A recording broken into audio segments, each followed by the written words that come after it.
Halo, salam sejahtera untuk kita semua. Selamat pagi, siang, sore, serta malam. Terima kasih sudah menyempatkan waktunya untuk membuka dan menonton video berikut. Pada kesempatan kali ini dan pada video kali ini, saya akan memaparkan presentasi tentang tugas minggu kedua dari esai Permasalahan Sosial dan Lingkungan uh, untuk kelas Bapak Maulidian dari kelas Ketekno Sosioperenderan. Perkenalkan, nama saya Christian Jonathan Pascual dengan NIM 22129013. Pertama, saya akan membahas tentang permasalahan sosial. Permasalahan sosial atau penyimpangan sosial adalah perilaku yang oleh sejumlah besar orang dianggap sebagai hal yang tercela dan di luar batas toleransi. Penyimpangan adalah setiap perilaku yang dinyatakan sebagai pelanggaran terhadap norma-norma kelompok atau masyarakat. Fenomena, gejala, atau permasalahan sosial yang sering terjadi ini dianggap merupakan suatu perilaku menyimpang atau yang kita kenal dengan penyimpangan sosial. Di mana orang yang melanggar norma tersebut seringkali sadar akan perbuatannya tersebut namun tetap melakukannya karena suatu dorongan. Berikut pembahasan mengenai permasalahan sosial yang terjadi di masyarakat. Di sini ada jenis dan contoh permasalahan atau penyimpangan sosial. Yang pertama, di sini ada bergosip tentang seseorang di belakangnya, lalu terlambat datang untuk kerja, meminjam barang dan tidak mengembalikannya, menceritakan lelucon tidak pantas di tempat kerja, itu salah satu halnya. Terus juga ada berbohong kepada orang lain, memfitnah orang lain, serta menatap dengan cara yang tidak tepat. Faktor penyebab masalah sosial ini dipicu oleh ketidaksesuaian pelaksanaan norma, nilai, serta kepentingan sosial akibat adanya perubahan sosial dan kondisi masyarakat yang heterogen. Pertama di sini perubahan nilai dan norma sosial. Semakin berkembangnya zaman, seringkali terdapat beberapa kelompok masyarakat yang tidak dapat mengikuti perkembangan tersebut, sehingga nilai atau norma yang mereka miliki menjadi berbeda dari yang lain dan sering dikelompokkan sebagai perilaku menyimpang. Contohnya adalah dengan semakin banyaknya orang-orang yang menyuarakan pendapat mereka mengenai emansipasi wanita, tetap ada beberapa kelompok yang tidak setuju dengan opini-opini tersebut. Sehingga yang tadinya kelompok tersebut merupakan mayoritas, dengan perubahan zaman yang ada, mereka menjadi minoritas dan dianggap sebagai penyimpangan sosial.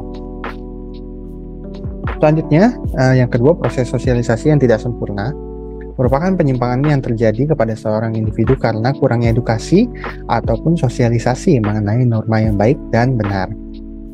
Seperti pada contohnya adalah ketika seorang anak yang kurang diberikan pengetahuan oleh orang tuanya, hal mana yang baik dan hal mana saja yang seharusnya dihindari, seperti itu.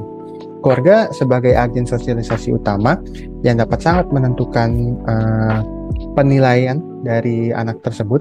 Jadi ketika anak tersebut tidak memiliki nilai atau norma yang dia pahami dengan baik, nilai-nilai menyimpang dapat dengan mudah ditanamkan ke diri anak tersebut karena kurang informasi mengenai hal itu. Yang ketiga ada teori labeling. Merupakan teori yang menggambarkan penyimpangan yang dapat terjadi ketika seseorang ataupun individu terlebih dahulu sudah dibentuk stigma atau cap negatif dari orang-orang ataupun kelompok di sekitarnya. Seperti pada contohnya, dalam suatu lingkungan masyarakat, terdapat stigma di mana orang yang memiliki tato merupakan orang jahat atau orang yang kurang baik. Padahal tersebut belum tentu benar. Selanjutnya, saya akan beralih untuk membahas tentang permasalahan lingkungan. Beralih topik dari permasalahan sosial tadi.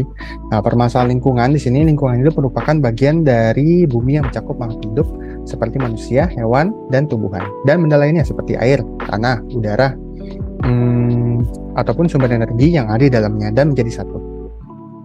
Lingkungan hidup yang baik dapat tercipta bila terjadi keseimbangan antara makhluk hidup satu dengan yang lainnya, serta terhadap benda lain seperti tadi air, tanah, udara, dan sumber energi. Namun perkembangan teknologi yang pesat membantu manusia untuk menemukan inovasi yang memudahkan mereka melakukan pekerjaan. Perkembangan inovasi ini tidak diseimbangkan dengan akibat dari apa yang dihasilkan dari inovasi tersebut. Pencemaran terhadap lingkungan hidup yang sejatinya berasal dari manusia sendiri telah mencemari air, tanah, dan udara. sehingga fenomena ini kita kenal sebagai fenomena pemanasan global atau global warming. Isu pemanasan global sendiri muncul pada tahun akhir 1980, di mana terjadi perubahan iklim akibat gas CO atau karbon monoksida, NOx, NOx, CO2 atau karbon dioksida, CFC, N2O, CC14 dan CH4 atau metana. Gas-gas ini dikenal dengan gas rumah kaca. Gas rumah kaca mampu menyerap panas dari sinar matahari sehingga panas dari sinar akan tertahan di bumi dan menyebabkan suhu bumi menjadi meningkat. Produksi gas rumah kaca dapat berasal dari gas buang kendaraan bermotor, gas buang pabrik, pembakaran sampah, pembakaran hutan, pembakaran lahan gambut, dan lain-lain. Besarnya produksi gas yang dihasilkan dari kegiatan tersebut membuat banyaknya gas yang tertahan di atmosfer dan membuat suhu bumi meningkat. Meningkatnya suhu bumi ini mempengaruhi alam dengan mencairnya es di kutub dan meningkatnya volume air laut. Meningkatnya gas rumah kaca, terutama dalam industri dan kendaraan bermotor, dapat menyebabkan polusi berupa asap racun. Selain itu, produksi gas rumah kaca seperti SOx mampu memberikan dampak berupa hujan asam.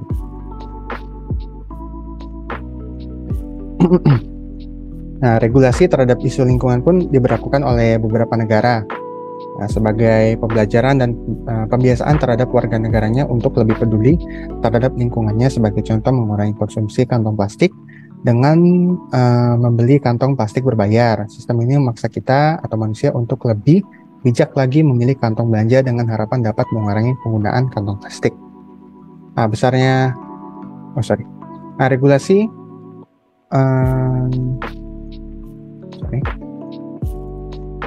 tidak hanya dalam bentuk regulasi, kampanye terhadap kerusakan lingkungan juga sering digaungkan oleh sekumpulan orang yang peduli terhadap lingkungan, baik itu dalam lingkungan rumah, tangga, sekolah, perkantoran, ataupun universitas.